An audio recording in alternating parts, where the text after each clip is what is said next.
السلام عليكم ورحمة الله وبركاته. ازيكم يا جماعة؟ عاملين ايه؟ يا رب تكونوا بخير. النهاردة هنعمل مع بعض الحمام الكداب. انا كنت عايزة اخليه قدامكم بس بصراحة انا مش هعرف عشان انا بعمل بايد واحدة.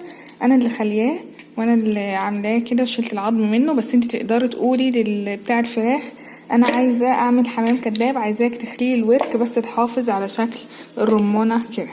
سهل جدا اصلا، وان شاء الله هبقى في فيديو تاني لما يكون ابو حمزة بيساعدني في التصوير هخليه قدامكم. او بعد كده هنعمل ايه؟ هنروح على البوتاجاز كده. معانا هنا بصلايه صغيره قطعتها كده، حطي بقى الماده الدهنيه اللي انت عايزاها، زيت، سمنه، زبده، اللي يعجبك. تتشوح كده بس تدبل، واول ما تدبل ارجع لكم. اهو اول ما البصلايه دبلت معايا كده هعمل ايه؟ هنزل بالكبده والقناصه اللي عندي دول، كبدايه واحده وقناصايه واحده بتاعت فرخه اللي انا عملت منها الوراك.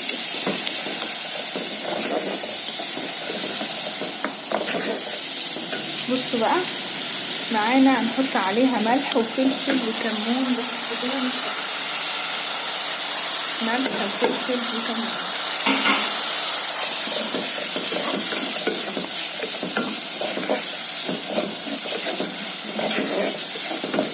تتشوح شوية وارجع لكم.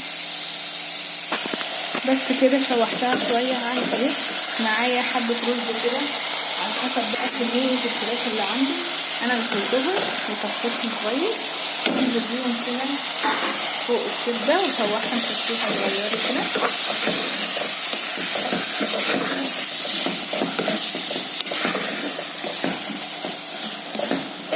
ده اللي هنحشي بيه الحمام. هنسويه. بصوا بقى، الوراك ما بتاخدش سوا خالص، يعني الرز ده تسويه بنسبة 70% عشان 30% يبقوا في سليق الوراك، بس مش اكتر من كده. لو سويتيه مثلا 30% مثلا زي ما بنعمل مع الحمام والحاجات دي، هتيجي تلاقي الورك اتهرى والرز لسه جواه ني. فانت سوي الرز مش قوي، نسبة 70% بس، وهيبقى يطلع معاكي حلو جدا. هزوده ميه بقى اهو، يا دوبك بس الميه تغطي الرز اهو،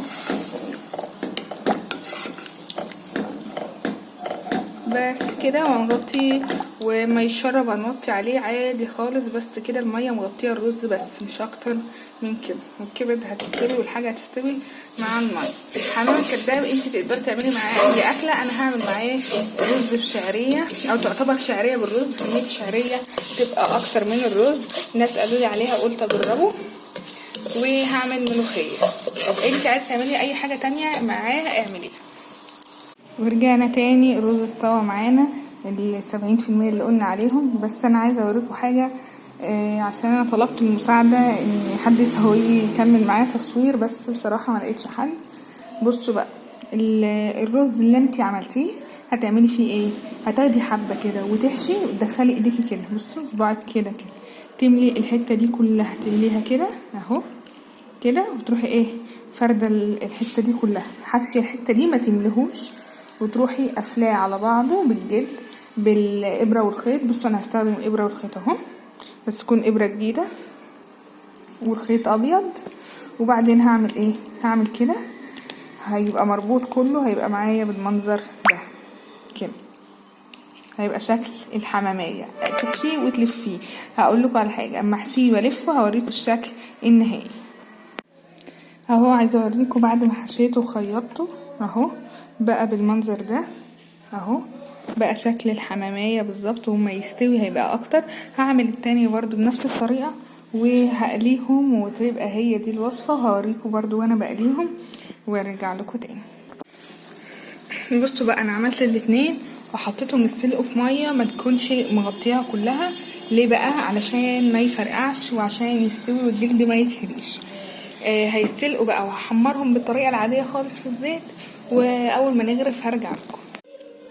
ورجعنا تاني بعد ما حمرتهم في طاسة عادية كده على البوتاجاز.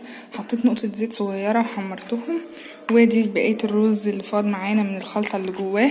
وادي الحمام الجميل، وادي الطبق الحلو جدا اللي سهل وتقدري تعمليه بأسهل طريقة، وحلو جدا برضو في العزومات ويبقى شيك على سفرتك وكل حاجة. عملت رز وملوخية جنبها، تقدري تعملي اللي انت عايزاه. عملت رز وملوخية على اساس انه حمام طبيعي بقى وكده. ويا رب تكون وصفة عجبتكم، تعملوها وتشتركوا في القناة وتفعلوا زر الجرس عشان يوصلكوا كل جديد.